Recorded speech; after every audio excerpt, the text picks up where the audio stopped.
భద్రాచలం పట్టణంలోని జిఆర్ మఠం నందు భద్రాద్రి కొత్తగూడెం జిల్లా ఆర్యవైశ్య మహాసభ చతుర్థ కార్యవర్గ సమావేశం జిల్లా అధ్యక్షులు చారుగుల శ్రీనివాస్ అధ్యక్షతన ఘనంగా నిర్వహించారు. ఈ సందర్భంగా శ్రీనివాస్ మాట్లాడుతూ భద్రాద్రి కొత్తగూడెం జిల్లా ఆర్యవైశ్య మహాసభ నూతన జిల్లా అధ్యక్ష ఎన్నికలు ఏప్రిల్ 2024లో నిర్వహిస్తామని తెలియజేశారు. గత 2 సంవత్సరాల కాలంలో జిల్లా ఆర్యవైశ్య మహాసభ ద్వారా చేసినటువంటి విద్యా, వైద్య, వివాహ, ఆర్థిక సహాయ సహకారాలు మరియు బీద ఆర్యవైశ్యులకు భద్రాద్రి బ్యాంక్ చైర్మన్ కృష్ణమూర్తి గారి సహకారంతో వ్యక్తిగత రుణాలు 50,000 రూపాయలు తక్కువ వడ్డీతో మంజూరు చేయడం జరిగిందని, అదేవిధంగా భద్రాచలం శ్రీ సీతారామచంద్ర స్వామి కళ్యాణం ముక్కోటి ఏకాదశి సందర్భంగా భద్రాచలం విచ్చేసిన భక్తులకు దాతల సహకారంతో వాటర్ బాటిల్స్ మరియు బిస్కెట్ ప్యాకెట్స్ ఏర్పాటు చేయడం జరిగిందని తెలిపారు. అదేవిధంగా ప్రతి ఒక్క మండల పట్టణ అధ్యక్ష కార్యదర్శులు, కోశాధికారులకు మహాత్మా గాంధీ వర్ధంతి జయంతి, పొట్టి శ్రీరాముల వర్ధంతి జయంతి, వాసవి అమ్మవారి ఆత్మార్పణ దినోత్సవం జయంతి ఉత్సవాలు జరిపించే విధంగా దిశానిర్దేశం చేస్తూ కార్తీక వన సమారాధన కార్యక్రమం నిర్వహించే విధంగా తెలంగాణ రాష్ట్రంలోనే భద్రాద్రి కొత్తగూడెం జిల్లా ఆర్యవైశ్య మహాసభ సేవా కార్యక్రమాల్లో ముందుందని తెలియజేశారు.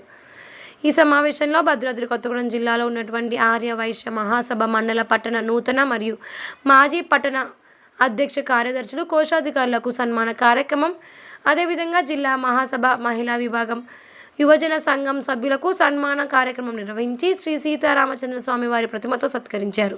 ఈ కార్యక్రమంలో తెలంగాణ రాష్ట్ర ఆర్యవైశ్య మహాసభ ఉపాధ్యక్షులు దోసపాటి వెంకటేశ్వరరావు, జిల్లా ప్రధాన కార్యదర్శి, కోశాధికారి పల్లెర్ల చంద్రశేఖర్, చింతల వినోద్ కుమార్, యశోద రామచంద్రరావు, ప్రథమ ఉపాధ్యక్షులు చారుగుళ్ల వెంకట నాగభూషణం, వందనపు సత్యనారాయణ, మహంకాళి గోపాలకృష్ణ, ఉడత నగేష్ కుమార్, సముద్రాల అనిల్ కుమార్, పెనుగొండ సతీష్, రేపాక రామారావు, జిల్లా యువజన సంఘం అధ్యక్ష కార్యదర్శులు, కోశాధికారులు సూర్య వెంకట చెంచు సుబ్బారావు, సంఘ కృపాకర్, నాళ్ల సాయిబాబు, మహిళా విభాగ అధ్యక్ష కార్యదర్శి, కోశాధికారులు శ్రీమతి పెండాల రోజలక్ష్మి, మిర్యాల నాగశ్రీలత, చారుగుల పుష్పావతి మరియు పలువురు పట్టణ ఆర్యవైశ్య సభ్యులు పాల్గొన్నారు.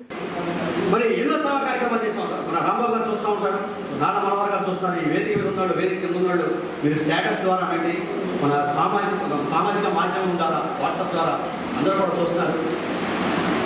మా రాంబాబు గారు కానీ, కాంతారావు గారు కానీ సరిగ్గా పనిచేయమని పంపించారు.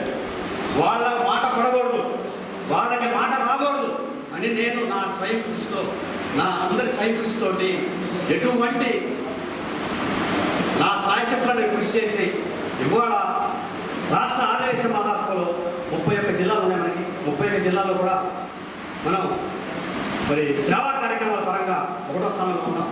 తప్పకుండా దయచేసి ఇది నేను సాధించింది కాదండి, మీరందరూ కలిస్తేనే. నా ప్రమాణ స్వీకారానికి 1200 మంది వచ్చారు. రేగా కాంతారావు గారు స్టన్ అయిపోయారు. ఇంతకు మించి ఇక్కడ పెద్ద హాల్ లేదు. ఆ పెద్ద హాలు మీ బీఆర్ఎస్ ప్రభుత్వంలో ఏదైనా కడితే ఇంకా బాగుంటుంది సార్ అని ఆ రోజు నేను సరదాగా చెప్పడం జరిగిన వారికి